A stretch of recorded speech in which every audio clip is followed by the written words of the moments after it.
तो कैसे हैं आप लोग। तो CDP क्लास को आज हम कंटिन्यू करते हुए, और आपको बाकी की क्लासेस कैसे लग रही हैं कमेंट सेक्शन में ज़रूर बताया करें, और आप लोग लास्ट तक ज़रूर बनाएं क्योंकि सीरीज़ काफ़ी इंपॉर्टेंट चल रही है। तो आप लोग लास्ट तक बने रहें। कल हमारे जो हैं 20 क्वेश्चन कंप्लीट हो गए थे इस सीरीज़ के, तो आज हम क्वेश्चन नंबर 21 से शुरू करते हैं। तो क्वेश्चन नंबर हमारा 21 कहता है कि विद्यार्थियों में प्रभावशाली एवं अर्थपूर्ण अधिगम को बढ़ावा देने के लिए एक अध्यापिका को किस पर बल देना चाहिए। कह रहा है कि यदि आप एक अध्यापिका हैं या अध्यापक हैं तो विद्यार्थियों में प्रभावशाली एवं अर्थपूर्ण अधिगम को बढ़ावा देना है, तो आप कौन सा ऑप्शन चुनेंगी। कह रहा है कि दी गई जानकारी को कंठस्थ स्मरण करने के लिए, कह रहे विद्यार्थियों में प्रतिस्पर्धा को भावना को बढ़ाने के लिए, व्यवहार में अनुकूलन के लिए, या पाठ्य सामग्री को वास्तविक जीवन से जोड़कर पढ़ाने के लिए। ठीक है, तो ऑप्शन नंबर ए से शुरू करते हैं। कह रहा है कि दी गई जानकारी को कंठस्थ यानी कि स्मरण करने के लिए। मैंने बताया था आप लोगों को ऑप्शन में कंठस्थ दिख जाए, स्मरण दिख जाए, टैग बढ़ता है, वो ऑप्शन काट दीजिए। मैंने बताया था आप लोगों को कलाकार प्रतियोगिता यानी कि प्रतिस्पर्धा दिख जाए, वो ऑप्शन आपका गलत हो जाएगा। कह रहा है कि व्यवहार के साथ अनुकूलन करने के लिए ऑप्शन कुछ हद तक ठीक है, लेकिन NCF 2005 के 5 जो गुण लाइनें हैं वो क्या कहती है कि पाठ्य सामग्री को यानी कि शिक्षण को बाहरी जीवन से जोड़कर बच्चों को अगर आप पढ़ाएंगे तो इससे क्या होगा, बच्चा जल्दी सीखेगा। ठीक है, यानी कि ऑप्शन नंबर क्या हो जाएगा, ए नहीं है बेटा, यहाँ पे डी होगा। ठीक है, यानी कि ऑप्शन नंबर डी हो जाएगा। आगे बढ़ते हैं क्वेश्चन नंबर 22 की ओर, और क्वेश्चन नंबर 22 हमारा कहता है कि निम्न में से कौन सा उपागम विद्यार्थियों के ज्ञान अर्जन की योग्यता को कमतर आंकता है, यानी कि कम, यानी कि निगेटिव ऑप्शन यानी कि नहीं वाला पूछ रहा है। ठीक है, निगेटिव ऑप्शन पूछ रहा है। कमतर का मतलब यही होता है। कह रहा है खोजी अधिगम, सहयोगात्मक अधिगम, सहज अनुमान लगाना, निष्क्रिय नकल। देखो खोजी अधिगम ठीक है, खोज के माध्यम से अधिगम होगा, सहयोग के माध्यम से होगा, सहज अनुमान लगाना मैथ में लगाया जाता है। यानी कि निष्क्रिय जो नकल है, नकल तो वैसे भी ऑप्शन गलत हो जाएगा, यानी कि ऑप्शन नंबर आपका डी हो जाएगा। ठीक है, आगे बढ़ते हैं क्वेश्चन नंबर 23 की ओर। कथन और कारण से क्वेश्चन है ये। कहता है कि कथन ए कहता है कि किसी नए संप्रदाय को पढ़ाने के समय एक अध्यापिका को विद्यार्थियों के पूर्व ज्ञान को सक्रिय करना चाहिए। ये ऑप्शन ठीक है। मैंने आपको बताया था जब भी कथन और कारण वाला क्वेश्चन आए तो पहले आप ए और बी करके, ए और आर कथन और तर्क करके ना पढ़ें। पहले आप ये पढ़ लीजिए दोनों ऑप्शन ठीक हैं या नहीं है, पहले आप ये पढ़ लीजिए। तो पहला ऑप्शन तो आपका ठीक है। कह रहे अधिगम एक अधिक प्रभावशाली होता है जब विषय वस्तुओं को जानकारी के असंबंधित खंडों के रूप में प्रस्तुत किया जाता है। यहाँ पे असंबंधित शब्द गलत है। देखो छोटे छोटे टुकड़ों में पढ़ाना ये तो ठीक है, लेकिन असंबंधित खंड जो होंगे वो गलत हो जाएगा। यानी कि ए तो ठीक है, आर गलत है। कह रहा है ए और आर दोनों गलत हैं, ये तो ऑप्शन नहीं होगा। कह रहा है ए सही है किंतु आर गलत है, ये हो सकता है। ऊपर क्या कह रहा है कि ए और आर दोनों सही हैं, ये तो गलत है। कह रहा है ए और आर दोनों सही हैं। देखो कारण ढूंढने की ज़रूरत ही नहीं पड़ी, पहले हमने ऑप्शन देख लिया, और ऑप्शन पहले हमने ये देख लिया कि दोनों सही हैं या गलत है, तो इसी से हमारा उत्तर मिल गया ए तो सही है लेकिन आर गलत है। ठीक है, लेकिन अगर आर भी हमारा ठीक होता तब हम शब्द यहाँ पे क्यों की जोड़ देते। क्या जोड़ देते, क्योंकि। कैसे पढ़ते, किसी नए संप्रदाय को पढ़ाने के, इस ऑप्शन के बाद, इस स्टेप के बाद जब हम दोनों को पता लगा लेते सही है या गलत है, तो हम पे क्या पढ़ते, हम यहाँ पे क्योंकि लगा देते। कैसे पढ़ते, देखो किसी नए संप्रदाय को पढ़ाने के समय एक अध्यापिका को विद्यार्थियों के पूर्व ज्ञान को सक्रिय करना चाहिए क्योंकि अधिगम। अब क्योंकि जोड़ देना है, कारण का पता चल जाएगा। अगर इसका कारण होगा तो जब उत्तर हमें मिल जाएगा, नहीं होगा तो हमें मिलेगा। ठीक है, आगे बढ़ते हैं क्वेश्चन, फिलहाल इसका ऑप्शन हो जाएगा सी आपका। आगे बढ़ते हैं क्वेश्चन नंबर 24 की ओर, और 24 कहता है कि अधिगम की प्रकृति डैश यानी कि एक्स और वाई है। कह रहा है सक्रिय और सामाजिक है, निष्क्रिय और सामाजिक है, सक्रिय और व्यक्तिगत है, निष्क्रिय और व्यक्तिगत है। देखो शब्द जहाँ जहाँ निष्क्रिय है वो तो वैसे भी ऑप्शन गलत हो जाएगा। अब या तो सक्रिय सामाजिक है या तो सक्रिय व्यक्तिगत है। देखो जो अधिगम की प्रकृति व्यक्तिगत नहीं होती है, सामाजिक होती है, क्योंकि हम क्या होते हैं, समाज से ज़्यादा सीखते हैं, है ना। तो जैसे कि दूसरे लोगों के व्यवहार को देखकर हम उससे सीखना सामाजिक अधिगम तो कहलाता है जी, और सक्रिय रूप से सीखते हैं। तो ऑप्शन नंबर हो जाएगा ए। ठीक है, 24 का ऑप्शन नंबर ए हो जाएगा। आगे बढ़ते हैं क्वेश्चन नंबर 25 की ओर। ये कूट वाले क्वेश्चन हैं।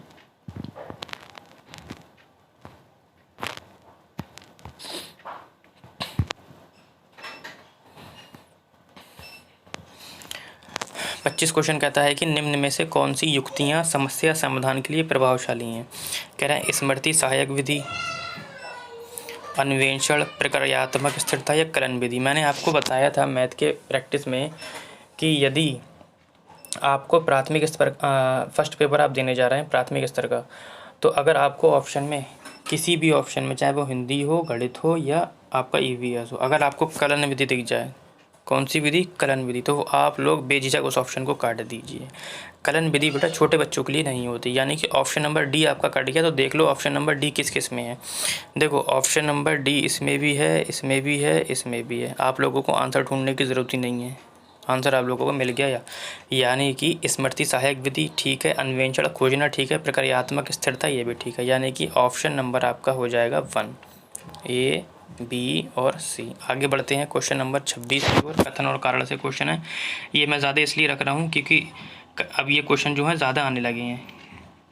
कह रहा है कथन और तर्क, तो आप कथन और तर्क के हिसाब से ना पढ़ें, मैंने बताया था आप लोगों को। पहले आप ये देख लीजिए कि यदि ऑप्शन, दोनों ऑप्शन ठीक हैं या नहीं है, पहले ये पता लगा लीजिए।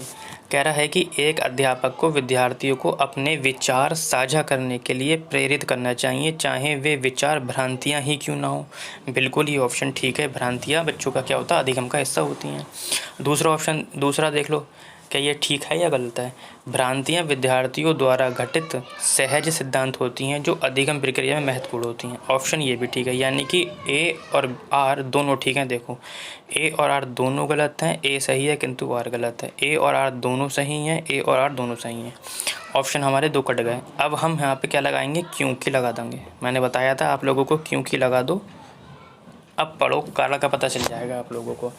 एक अध्यापिका को विद्यार्थियों को अपने विचार साझा करने के लिए प्रेरित करना चाहिए, चाहे वे विचार भ्रांतियां ही क्यों ना हो, क्योंकि भ्रांतियां विद्यार्थियों द्वारा घटित सहज सिद्धांत होती हैं जो अधिगम प्रक्रिया में महत्वपूर्ण होती हैं। देखो कारण बिल्कुल करेक्ट ठीक बैठ रहा है, ठीक है। तो ये ट्रिक बहुत ही बेहतरीन ट्रिक है। 99.9% का भी क्वेश्चन आपका गलत होगा ही नहीं। 1% पॉइंट दशमलव में 1% मान सकते हैं कि गलत हो जाए। फिलहाल क्योंकि शब्द लगाने से आप लोगों को बिल्कुल क्लियर हो जाएगा। यानी कि ए और आर दोनों ठीक हैं और आर जो है एक ही सही व्याख्या करता है। ऑप्शन नंबर क्या हो जाएगा? क्वेश्चन नंबर 26 का ए हो जाएगा। ठीक है, तो ट्रिक कैसी लग रही है आप लोगों को कमेंट सेक्शन में ज़रूर बताया करें। संवेग और संज्ञान से एक क्वेश्चन ज़रूर आएगा, भले ही उसका चेहरा बदला हुआ क्यों ना हो।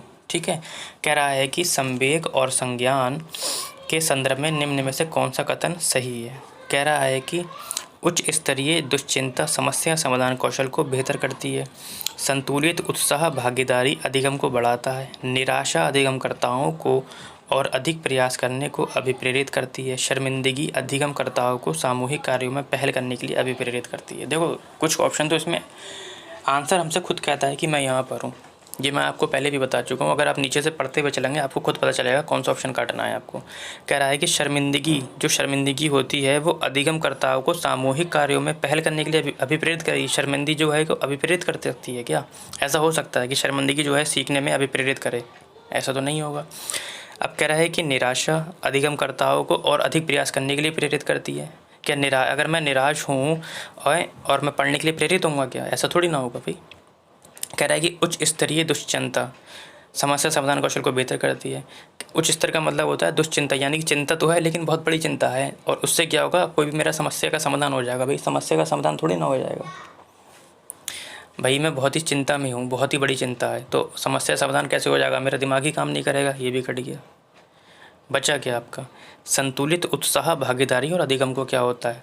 बढ़ाता है। अधिगम बेटा तभी ही होगा जब आप बिल्कुल क्या हो गए, फिट हो गए, उत्साह होगी, भागीदारी होगी दोस्तों की, समाज की, संतुलित होगा आप, तभी आप क्या कर सकते हो, अधिगम को बढ़ावा दे सकते हो। वरना आप ये तीनों ऑप्शन आपके गलत हैं, यानी कि 27 का ऑप्शन नंबर आपका बी हो जाएगा। आगे बढ़ते हैं क्वेश्चन नंबर हम 28 की ओर, और क्वेश्चन नंबर हमारा 28 कहता है कि विद्यार्थियों को किस प्रकार के लक्ष्य निर्धारित करने के लिए प्रेरित करना चाहिए। ठीक है, कह रहा है यदि आप टीचर हैं, विद्यार्थियों के लिए लक्ष्य निर्धारित कर रहे हैं, तो कौन सा वाला लक्ष्य करोगे? कह रहे हैं महारत उन्मुखी, प्रदर्शन उन्मुखी, असफलता स्वीकृत या सफलता परिहार। देखो यदि आप टीचर हैं तो आपको ये वाला भी ठीक लगता होगा, ये वाला भी ठीक लगता होगा, ये वाला। चलो असफलता वाला तो काट ही दो, असफलता के लिए थोड़ी ना बच्चों को लक्ष्य निर्धारित करोगे, है ना। सफलता के लिए करोगे या प्रदर्शन के लिए करोगे या महारत के लिए करोगे। लेकिन हमें आंसर तो देना है, लेकिन करेक्ट वाला आंसर देना है। करेक्ट तो सभी हैं, लेकिन उसमें से भी हमें और बड़ा देना है।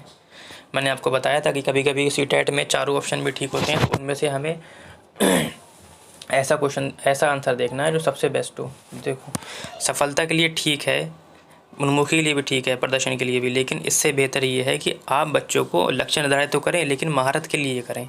जैसे कि 3 इडियट में देखा ना, क्या कहता है कि आमिर खान कि डिग्री के लिए मत पढ़ो, महारत के लिए हासिल करो, है ना, रट्टा मत मारो।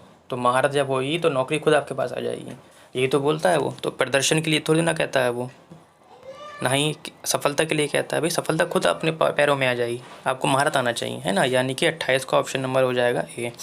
आगे बढ़ते हैं क्वेश्चन नंबर हम 29 की ओर, और 29 क्वेश्चन हमारा सेकंड लास्ट है। कहता है कि एक्स अधिगम को सकारात्मक रूप से प्रभावित करता है, ऐसा कौन सा चीज़ है, और जबकि वाई नकारात्मक रूप से प्रभावित करता है। कह रहा है विचार विश, संकल्पना मानचित्र, निष्क्रिय नकल, अनुसंधान, चर्चा, समालोचनात्मक चिंतन, स्कीमा सक्रियता या अधिगम आवश्यकता। देखो, विचार विश, संकल्पना मानचित्र नहीं होगा, ये प्याज से संबंधित क्वेश्चन है। देखो, निष्क्रिय वाला तो वैसे ही गलत हो जाएगा, है ना। चर्चा करने से सकारात्मक प्रभावित नहीं होता है। समालोचनात्मक चिंतन तो ठीक है, जब यहाँ पे ठीक है, तो जबकि समालोचनात्मक चिंतन नकारात्मक रूप से प्रभावित होता है, ये तो बिल्कुल ही गलत हो जाएगा। भाई समालोचनात्मक चिंतन तो सृजनात्मक चिंतन के अंतर्गत आता है, ये तो सकारात्मक होगा, तो यहाँ नकारात्मक कह रहा है, ये होगा नहीं। यानी कि स्कीमा सक्रियता अधिगम को क्या करती है, सकारात्मक रूप से प्रभावित करती है, जबकि अधिगम जो आवश्यकता होती है नकारात्मक रूप से प्रभावित करती है। ये बिल्कुल ठीक बैठ रहा है, यानी कि ऑप्शन नंबर आपका क्वेश्चन नंबर 29 का डी हो जाएगा। आज के सेशन का लास्ट क्वेश्चन, और नई शिक्षा नीति से है ये रिलेटेड। कहता है कि राष्ट्रीय शिक्षा नीति 2020 किस प्रकार के शिक्षा शास्त्रों का प्रस्ताव रखती है। कह रहा है परीक्षा केंद्रित, अध्यापक केंद्रित, अधिगमकर्ता केंद्रित या बहिष्कार केंद्रित। देखो, परीक्षा केंद्रित नहीं है, ना ही शिक्षक अध्यापक केंद्रित है, ना ही बहिष्कार केंद्रित है। एनसीएफबी कहता है कि शिक्षा किसके अनुसार होना चाहिए, बच्चे के अनुसार होना चाहिए, यानी कि अधिगमकर्ता के अनुसार होना चाहिए। यानी कि क्वेश्चन नंबर 30 का ऑप्शन हो जाएगा सी, अधिगमकर्ता। तो आज के लिए इतना ही। आपको सेशन कैसा लगा कमेंट सेक्शन में ज़रूर बताएं, और पीडीएफ को प्राप्त करने के लिए आप हमारा टेलीग्राम चैनल ज्वाइन कर सकते हैं, जिसका लिंक मैंने डिस्क्रिप्शन में दे दिया है।